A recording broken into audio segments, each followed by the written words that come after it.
Почитувана колешке, благодарам за репликата која ми ја дадовте и намерно во образложението е дадено така како што стои.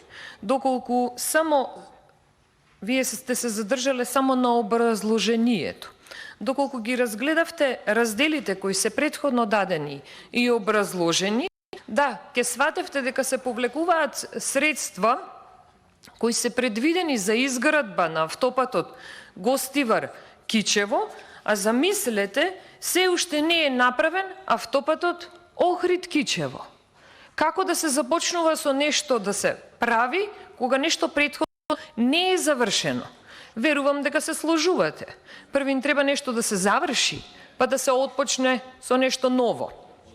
Следната работа ми е, јас навистина не знам и не можам да ве разберам како сакате да функционираме. Кога секојдневно давате примери за фирми кои во минатото биле квалитетни фирми, кои имале одредени приходи, значи со позитивно салдо биле, меѓу кои зборувам за МЕПСО и СМ. Како може државата скоро 200 милиони евра да даде за криминалното хаотично работење кое се случува во СМ, струја, кој дава финансии за струјата која се купува, првин се краде, се извинувам, па после државата субвенционира, зар тоа треба да го прави државата? Зошто Ковачевски не знае да работи, па државата да му помогне на Ковачевски. И на крај Ковачевски да има дуќан во Истгейт. Или триаголникот е таков каков што е. Ве молам, значи, убаво прочитајте, разгледајте.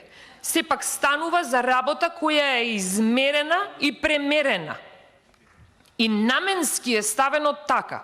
А вам, ако вие сметате дека толкава инвестиција не е во ред да се направи за граѓаните на населба Расадник од општина Кисела Вода, јас многу убаво објаснив во образложението, тоа си е личен став ваш и на вашата партија. Тоа јас не можам ништо повеќе да помогнам. Ќе бидам фер, како што вие се задржавте само на оваа тематика, ќе останам и јас само на таа тематика. Ви благодарам.